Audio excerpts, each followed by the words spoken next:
Hi, everyone.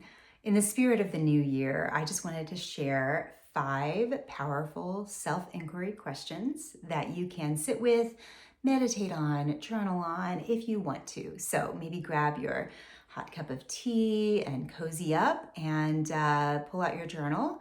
And with any sort of self-inquiry, I really encourage you to drop into your deeper being, not just processing it from your conscious mind, but dropping into your heart, which has so much. The heart is the wellspring of life. It has so much beautiful information.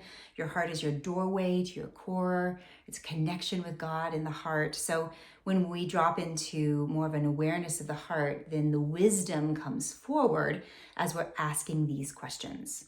I also like to drop deeper into my gut. So the center of intuition and knowing is deeper. It's that second energy center, 2 inches below your belly button. That's a seat of a deeper level of intuition, of creativity, of knowing.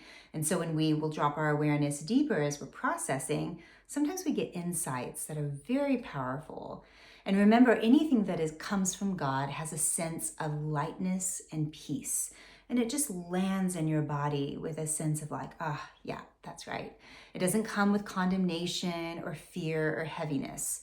So bear that in mind as you are doing your self-inquiry questions. All right, so question number 1 is, what is the state of being that I would like to embody more often? So maybe you have found that you've gotten in a cycle of just going and doing and stress and striving and overextending and overcommitting, or you feel like you're kind of looking at the world through a lens of negativity or victimhood, and you really want to embody a state of being that feels like peace, that feels like lightness, or feels more grateful or more whole. So tune in and just notice, what is the state of being that I would like to embody more often? And remember that you are what works, meaning your intention is very powerful. Your attention, what you're putting your focus on, is very powerful. That becomes your creation, what you are creating in life. You're co-creating with God all the time, and you're either doing it from your past and past pain and programming, the old self, or you're creating from your true self. Okay, second question. What is one thing that my body might be trying to tell me about my life? And in an earlier video, I talked about how symptoms and triggers and issues are information, not condemnation, leading to transformation. And so whenever we become aware of a physical issue or problem, if we look deeper, we might notice that it's just trying to tell us something about how we can thrive more. It's not here to condemn us. It's not here to make us a victim or get us into fix-it mode. It's just here to say, hey, here's something that will help you thrive and become more yourself. And your body will tell you. So it'll tell you through those symptoms and through those triggers. So just sitting with, like, what is one issue that I'm having, that my body's trying to tell me, that might be a guiding light towards thriving more. Okay. Question number 3. What is one thing I'm doing daily that I would like to let go of?